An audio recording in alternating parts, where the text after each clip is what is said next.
Many ask why we'd want to embark on not only an awareness of breathing practice, but a functional or complete or diaphragmatic breath. And you've heard of yoga refers to life force as prana or pranayama, which refers to breath control. When we embark on this type of practice, it is a tool that can help us calm our nervous system, reduce tension and anxiety. So it's another tool for our toolbox, and we get an overall sense of well-being or wellness from this practice. Yes, I do have people who tell me they've been able to lower their blood pressure, and it is known to help with asthma or COPD, or it is related to the heart rate. Yes, we know all of that. So why is it that there's dysfunctional breathing out there? Well, it could be common habit patterns that develop over time, and it there is a little bit of body image involved. Sometimes people hold their breath in when instead there would be an inhale.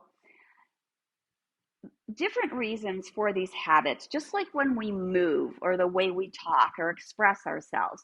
But this one can really help us feel better given how many times we breathe in a day. So let's look at the complete yoga breath. General types of bullet points, if you will, we want to know. One is we want to take a comfortable posture. It could be lying down, it could be standing, or it could be seated. And if you're seated, I recommend having a nice tall spine. We want the chest to be open in an alert but relaxed way. So similar to when we practice awareness of breathing. And of course, the complete yoga breath is bringing our awareness to the way that we are breathing. It also has the quality of a slower breath, of a belly breath, and air coming in and out through the nose.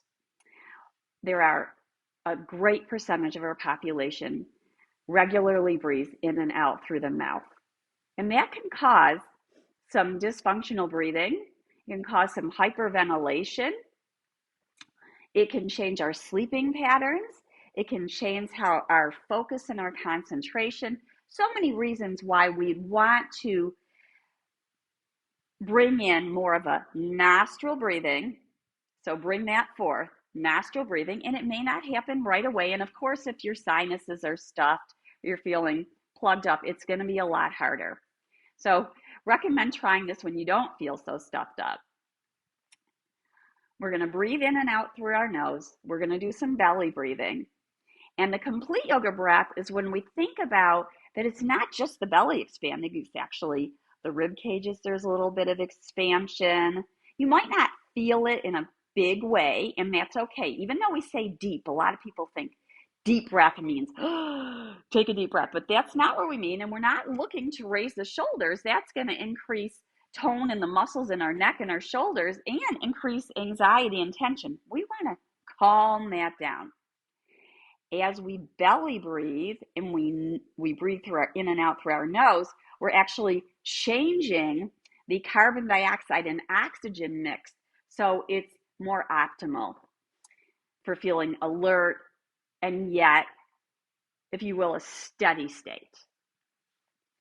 You might start putting your hands on your belly and just feel the breath is on the inhale, the belly expands, and on the exhale, the belly softens back down. So breathing in, belly expands, and breathing out, belly softens back down. And then you might move your hands up and check it out. Do the ribs expand?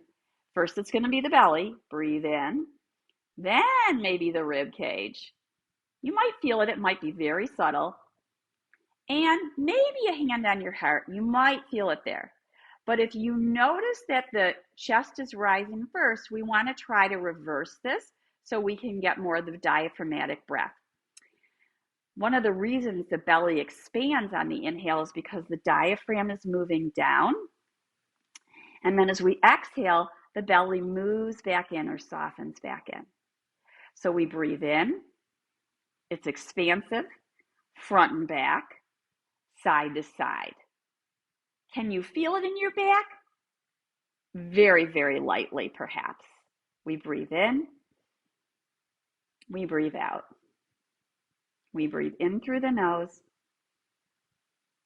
and out through the nose. It's a 3-part breath. Belly expands, rib cage expands, heart expands. If the chest or the heart doesn't lift at the end of the inhale, no worries, because as you practice this breath, you'll get better at it. So take your time, maybe spend a few minutes every day. It could be when you wake up in the morning. It's a wonderful way to wake up and develop not only concentration, but find that balanced state, or perhaps before going to sleep. Before sleep, very often people make the exhale a little bit longer because that will trigger more of that relaxation response. Breathing in and breathing out. Breathing in, belly expands. Air is in through the nose. Breathing out, belly softens back down. Air is out through the nose. There are many ways we can change this up. We can try to even out the counts, perhaps 3 or 4 counts on the inhale, 3 or 4 counts on the exhale. Eventually, working up to maybe 6 counts on the inhale and 6 counts on the exhale. So we breathe in, 1, 2, 3, 4. We breathe out, 1, 2, 3, 4. And of course, you'd be saying this to yourself, just counting to yourself.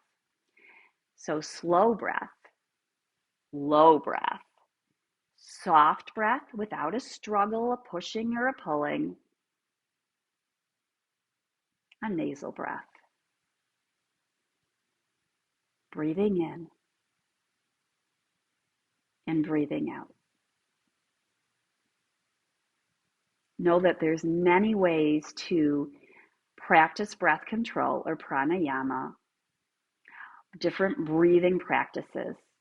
And this complete yoga breath can help calm you. And it's a nice way to begin your breath practice. Namaste.